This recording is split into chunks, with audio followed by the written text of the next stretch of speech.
Ahora vamos a compartir tres experiencias en el aula, no como estrategia global, sino tres experiencias en el aula, ¿no? La primera, procedente de la Universidad de Alcalá, el profesor Prieto, la clase invertida, en el contexto de una enseñanza que a duras penas es innovadora, sino que tiene un gran componente de tradicional, ¿no?, a día de hoy, la clase invertida.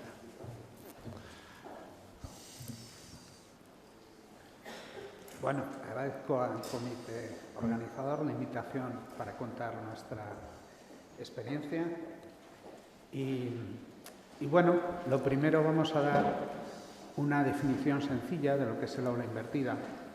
La idea, como el nombre indica, es hacer las cosas de un modo inverso al tradicional, transmitir parte de la información, aprender vía online, en lugar de gastar en ello casi todo el tiempo de las clases. Así liberamos tiempo de clase que podemos dedicar a enfocarnos en la resolución de dificultades y dudas, la actividad de los alumnos, la práctica, la discusión y la evaluación formativa. A la derecha tenemos un esquema que muestra cómo cambia el uso del tiempo de clase en estos dos modelos. Pero este cambio del uso de tiempo puede hacerse gracias a que los alumnos han invertido un tiempo antes en prepararse para las clases. Y esto también supone que tenemos que hacer que los alumnos cambien sus hábitos de preparación para las clases. Pero esto es un objetivo valioso.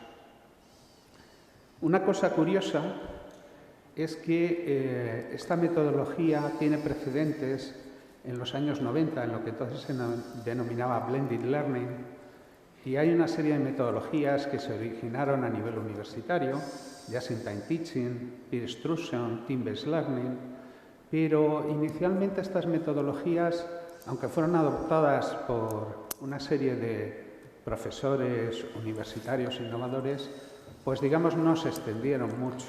El porcentaje de profesores universitarios que las utilizaba siempre era muy minoritario y lo sigue siendo. Sin embargo, estas metodologías empezaron a tener gran éxito en enseñanzas escolares, en secundaria, en high school, lo que aquí sería bachillerato. Y esto fue gracias a la utilización de los vídeos para transmitir la información y al uso de YouTube, que, digamos, conectaron muy bien con los alumnos actuales.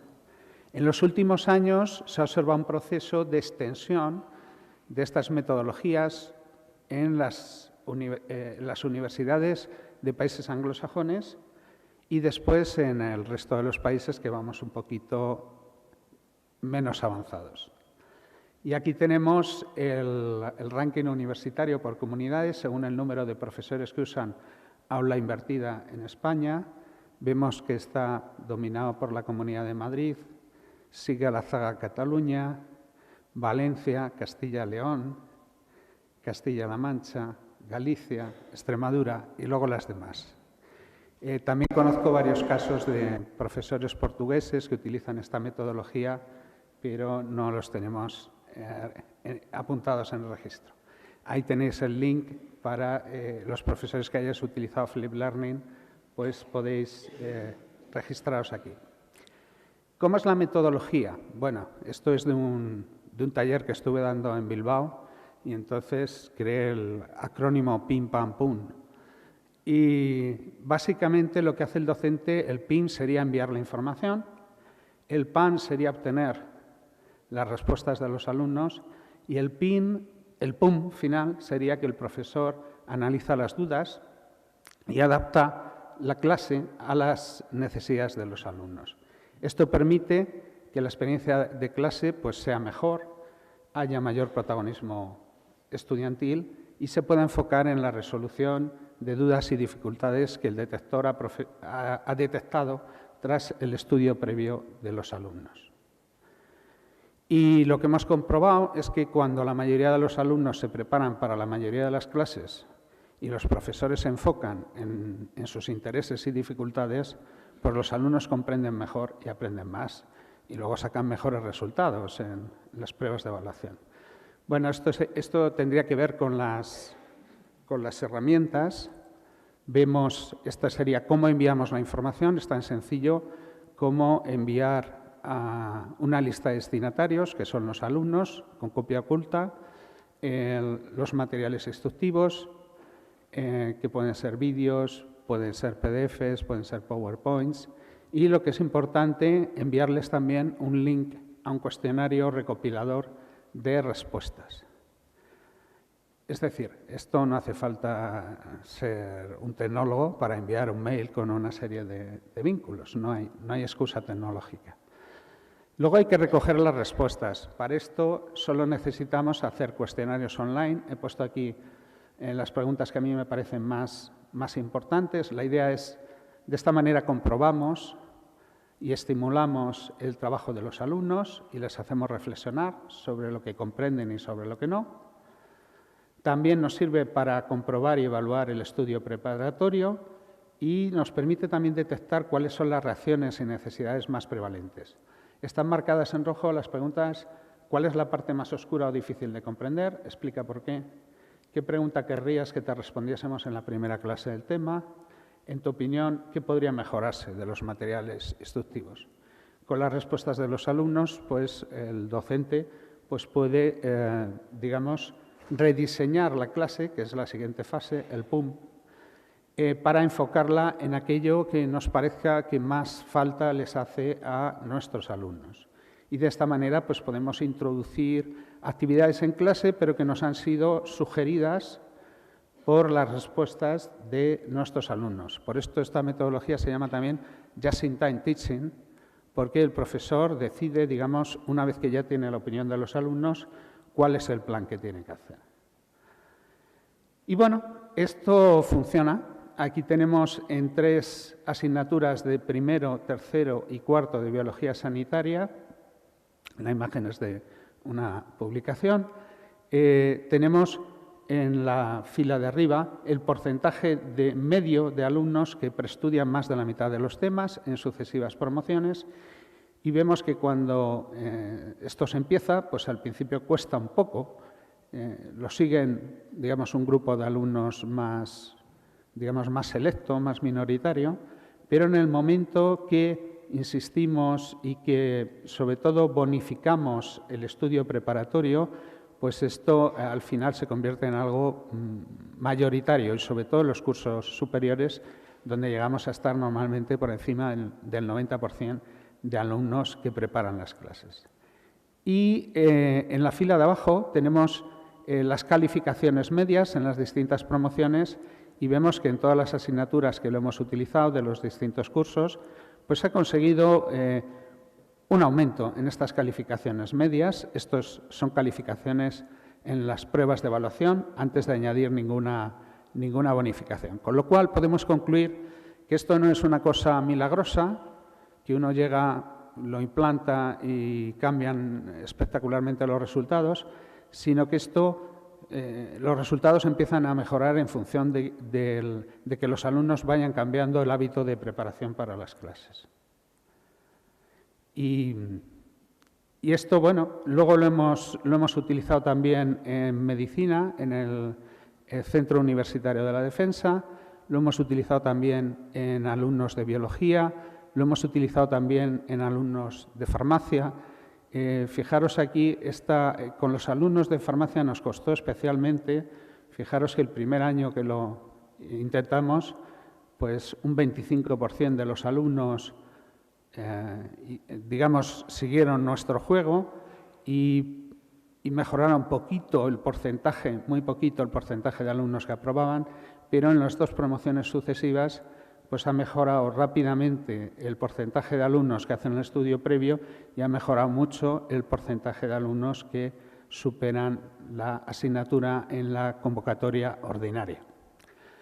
Esto es otra imagen que la obtuvimos el primer año en farmacia, es decir, cuando solo una parte minoritaria de los alumnos nos hicieron el estudio de la mayoría de los temas. Y esto lo utilizamos con la siguiente promoción para intentar convencerles de que tenían que estudiar. y son las calificaciones de los alumnos que no prepararon ni un solo tema del año anterior, los que prepararon menos del 25% de los temas. Veis que la probabilidad de aprobar va aumentando, tanto en los alumnos en primera convocatoria como en los repetidores, los alumnos que prepararon entre el 25 y el 50% de los temas y los alumnos que prepararon más de la mitad de los temas. Y se ve que hay una correlación muy clara y esto se lo presentas a los alumnos el día de la presentación de la asignatura y como que les anima bastante a predecir cuáles pueden ser sus resultados si estudian o no estudian, y entonces esto les anima a trabajar. Esto es lo mismo en cuanto a la percepción de alumnos en una actividad de ABP que realizábamos con ellos, que también las valoraciones de adquisición de competencias fueron bastante altas, y esto es también pues, las valoraciones que hacen sobre los profesores implicados en la docencia de estas asignaturas, que veis que estamos en una escala de 10, pues estamos prácticamente en casi todo por encima del 9, lo cual pues nos llena de gozo. Y bueno, ahora mismo ya he contado un poquito los resultados, voy a daros unas recomendaciones para poner en práctica el aula invertida.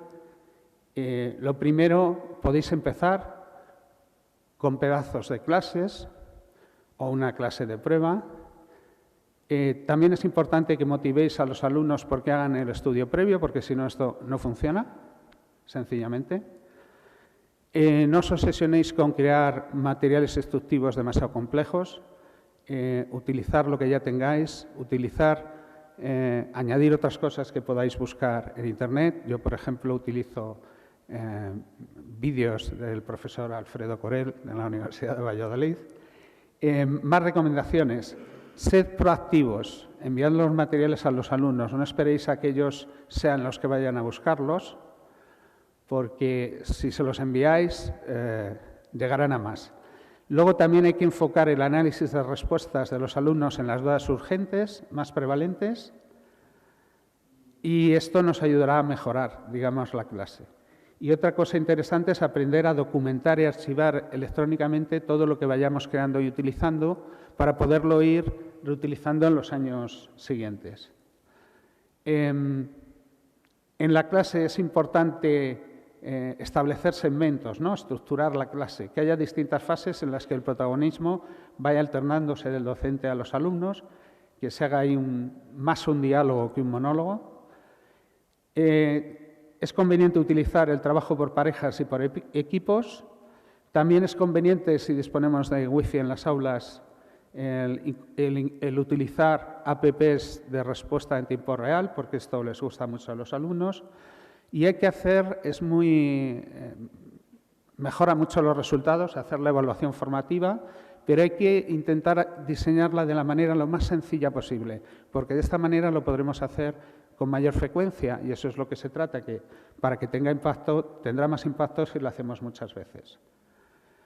Y bueno, esto es más o menos lo mismo, es una serie de pasos que podemos dar para ir incorporando estas metodologías: invertir secciones de clases, invertir temas, invertir asignaturas, y si los alumnos se resisten, pues incluso habrá que cambiar la guía de la asignatura para que el estudio sea algo que les cuente en la calificación de la evaluación continua. Y finalmente, lo más difícil, conseguir que nuestro ejemplo cunda entre compañeros de asignatura, de área, de facultad, incluso de otras facultades. Y quería dejar una idea final. Este señor es el director del primer instituto en Estados Unidos que imparte todas las asignaturas de manera flip, inversa. Esto lo hicieron porque era un instituto que tenía unos resultados desastrosos, lo iban a cerrar y fue la única manera de que, digamos, mejorara espectacularmente sus resultados. Y él dice que piensa que todos nosotros tenemos algunas oportunidades de crear cambio, ¿no? Y que tenemos que hacer una decisión, tomar una decisión, si lo haremos o no lo haremos. Y para ayudarnos a tomar esa decisión, pues os recomiendo comprar un buen libro sobre cómo implementar esta metodología. No me lo he traído, se me ha olvidado. La verdad es que se vende tan bien que no Se me ha olvidado traérmelo. Y bueno, también os recomiendo, hay gente muy activa en redes sociales. Por ejemplo, a mí me podéis seguir, esa es mi identidad. Y es importante que experimentéis innovaciones, que compartáis los resultados con vuestros compañeros y que aprendáis a utilizar las apps para realizar cuestionarios online y que los alumnos respondan en clase, porque son muy útiles. Y finalmente, agradecer a los miembros del Grupo de Innovación Docente Interuniversitario Magistrales Anónimos y al proyecto que nos dieron, gracias al cual pudimos hacer este trabajo. Y ya está.